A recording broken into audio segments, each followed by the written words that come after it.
So it seems to me like I have to change the line of questioning because I'm going to get nowhere with you. You guys are so blasé about. Okay, we'll step it up. Let me just compliment you on what you accomplished, because I know whether it is as monumental to you as it is to me as a person who knows how films are made. It really is it's a monumental achievement. It's a monumental achievement, kind of masquerading as something that seems very light. Yes, thank you. but Patricia Wright must have been a really big help to you in the process. Oh, yeah. But she also seems a little like, it's like Mrs. Doubtfire and her hat just walks out into the jungles of Madagascar.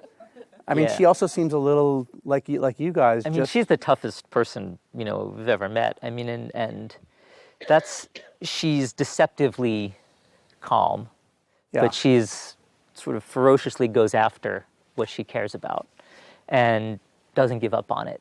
And, she's spent years, she was really instrumental in the forming of that national park.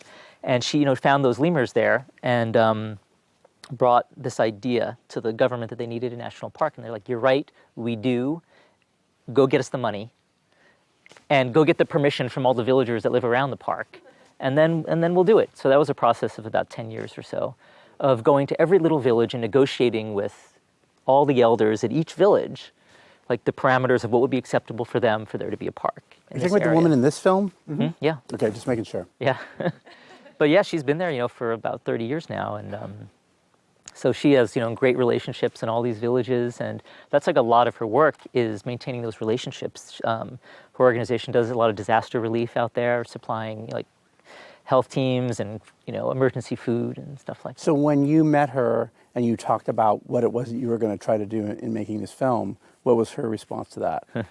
Well, I mean, what was interesting is she said, "Great, come on, let's go." And then we got there and we started trying to keep up with her as we moved around the country. And I mean, I remember one trip. We were heading to the Tsingy, which is that stone formation of all the gray fingers of stone that you see. And we flew into a village where we could get a rental car, and somebody put us in a four-wheel drive, and we started to drive towards this location. And it was supposed to be about a 4-hour drive, I think. And at about 14 hours, we abandoned the vehicle altogether because it was getting so bad.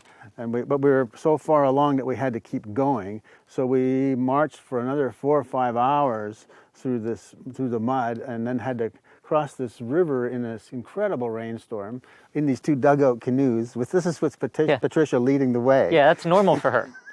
Unbelievable. Yeah.